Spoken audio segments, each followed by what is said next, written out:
Note Jazz Festival is like a grown-ass family reunion. The spine of this whole festival is a jazz spine. Everything's in the moment. Everything is freedom. It's about freedom. It's about community.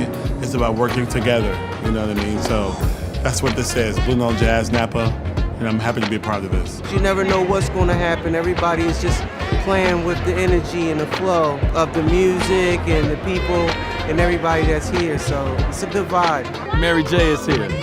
Nas is coming tomorrow. Chance is on Sunday. So you got artists that you know their music. But the great thing about a festival like this is it's artists that you may have heard of, you may not have got a chance to see. Artists that you don't know of, you get a chance to come and check them out. It's like the last of a truly soulful black experience of a festival, you know, that welcomes everybody, just like music does.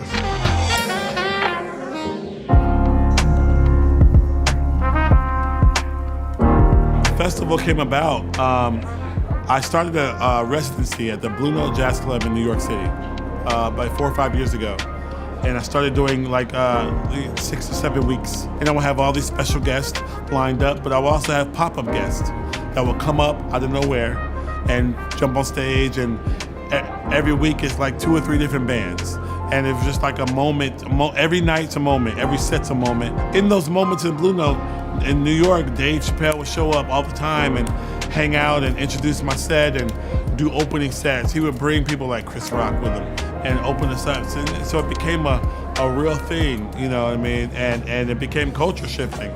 People from all over the world would fly in. So they were like, hey, let's figure out how to do this as a festival somehow, you know what I mean? Do it for 3 days and do it as a festival somewhere dope. So that's kind of where the origin of this whole thing started from. The Blue Note Club in New York is so important just to the culture because it's always been a place that we could go and express ourselves and try new ideas without the pressure of certain things that we may have to go through on other stages. So the Blue Note has always been a good place to test new and fresh ideas out all the time and just to really feel the people because everybody is so close together that we can feel the people and they can feel us. And that makes us create different, record records different, and just really just be more part of the vibe. Jazz is under the black culture umbrella.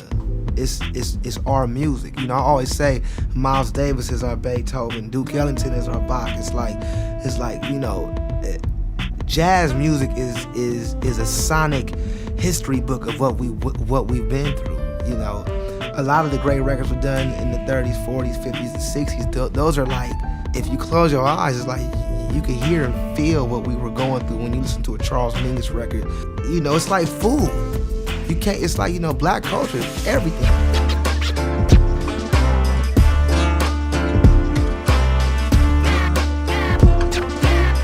Mary J is here. Nas is coming tomorrow. Chance is on Sunday. So you got artists that you know their music. But the great thing about a festival like this is it's artists that you may have heard of, you may not have got a chance to see.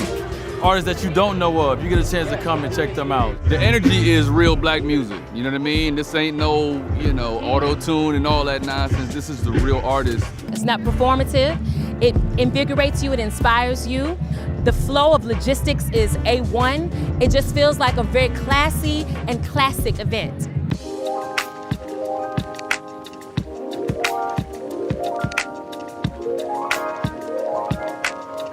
What's up, world? My name is Robert Hodge.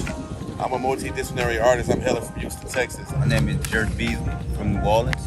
Definitely an honor to be out here working with Hodge, man, on this wonderful Blue Note Festival mural we did, man. So yeah, this whole box was about the idea of who the F is Robert Glasper. So we wanted to highlight that Rob was a 5-time Grammy Award winner and kind of like make fun of all the cool things he does outside of playing music. So, and then we had the front walls to let people know that they're in Napa so they can do their Instagram shots. We wanted something to be colorful, vibrant, energetic to match the festival. When it comes to the culture between visual art and music, man, it definitely have a close connection, always have. Both of them set moods. Listening to music is a mood setter. Looking at art is a mood setter, just using 2 different senses. So it's definitely important. I think it's something that we got to keep going. We definitely have to embrace going forward. Working together on this project for us, a music festival and a visual. You can see how the people react, how it all came together and it all makes sense. So the connection with jazz and hip hop, jazz was, a lot of hip hop producers sampled so much jazz music in the beginning of hip hop, and jazz is such a big part of hip hop. You know what I mean? So having like headliners like Nas, when you think about Nas, you know, you think about, you know, The World Is Yours. You think about Ahmad Jamal. You think about Swahili Land. That's where the sample came from. Shout out to Pete Rock. The connection between jazz and hip hop is very interesting to me because I believe that hip hop is the child of jazz. You know, the master teacher Roy Hargrove told me that in the 40s, 50s, and 60s, in the early 70s, everybody had instruments. But then, you know, they came into all of these black school districts and started taking the instruments out of the school programs. The idle mind is a place. You know, you don't have instruments, the cat's not thinking a certain way, a lot of free time, and it's promoted by different other things. Now you could drive up the power in your prison system in the long run if you take out all the elements out of our community. But they f***ed up. They didn't think the plan all the way through. And they left the records. My wife and I got a chance to come to Blue Note last year, and the vibes were just immaculate. But it felt like culture, you know what I mean? It felt like something that just separation from the life that I live. It felt like being a part of the people, and the music was amazing. Shout out to Robert Glasper, Dave Chappelle for what they putting on. Before I hit the stage, honestly, yesterday I felt electrifying like Michael Jordan in the tunnel. Like I was at home, and there was another home game we were supposed to win by 30 with. The first song, the computer wasn't working, so we vibed with them first, and had an even better time after that because it set a different tone than what was expected. So let me see you clap your hands to the beat one time, come on. Even in the back too, yeah. Let me see you clap your hands. I like unexpected good things. So I knew the show was about to be crazy when the computer didn't work for the first song. I said, oh, this about to be nuts. So that's what we had. We had a good time. When I say Robert, y'all say clap. Robert. It's a jazz musician kind of an energy, so it feels like everything is improvised. You never know what's going to happen. Everybody is just playing with the energy and the flow of the music and the people and everybody that's here, so it's a good vibe.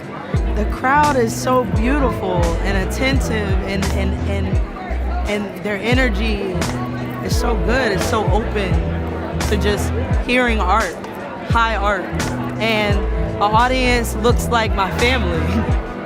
The live performing for me is probably the best way for that immediate feedback. So once you make a record, that's a beautiful part of it. And then each time I'm playing, it's like making another record.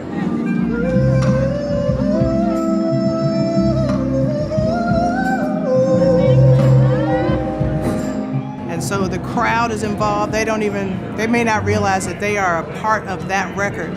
It's all of the sound and the breaths and the eyes that I can look into becomes a part of that song in that moment. So for me, that energy is palpable. There's nothing like it. It makes me feel very powerful and at home. It's my most safe space. I'm super proud of Rob. I think that there are so many musicians that don't get a lot of the opportunities in more mainstream places, and I think this is a mainstream place at this moment. You have sort of between Bilal and Anderson and Domi and Beck, and there's Jazzy Jeff and there's Mary, and there's so many people here at the top of their game that for him to have pulled this off is quite a coup. And I love the fact that it's all together. I think this is what a lot of festivals sort of wish they could pull off authentically, and he's been able to do it. Feels good to be here, supporting my boy, Rob. He's one of my best friends in the whole world. Robert Glasper, as a musician, and this festival as a brand, is top tier. The Blue Note Jazz Festival is so different from any other festival I've attended, mainly because the music is authentic. Blue Note Jazz Festival is like a grown-ass family reunion. And with all of these amazing people, it feels like family. and then you have all of this good music, you have all of these amazing individuals. You know, it's been so much fun. When I'm here at the Blue Note Festival, I feel like I'm at home. I'm around my own kind. Same last name, same blood. Just meet my cousins. Mary was for sure one of my favorites of the festival. I've been listening to her since I was a kid. I remember my mom playing her CDs in the car and in the house. And so I'm only 30 years old, so it was interesting seeing all of the folks of different ages and then me knowing her lyrics and everyone else knowing her lyrics. I just super appreciate my parents for exposing me to this type of music early on so that I can begin to enjoy this as an adult. My favorite act so far was Nas. He's one of my favorite artists, actually, so like to see him up close in person was a great experience for me. This is one of the only, it's like the last of a truly soulful black experience of a festival, you know, that welcomes everybody. All these amazing artists did their own set, but we all jump on with each other and we try to create moments, historic moments. And we're gonna do this again for sure next year. So make sure y'all come through. Incredible. This is definitely a situation, a piece of the garden of the rose that grows from the concrete. You know what I mean? This is hip hop, this is jazz, this is R&B, this is rock, this is black music, and we're all together here, community. This is the family reunion. So next year is gonna be the same thing. It's just gonna go higher, higher, and higher.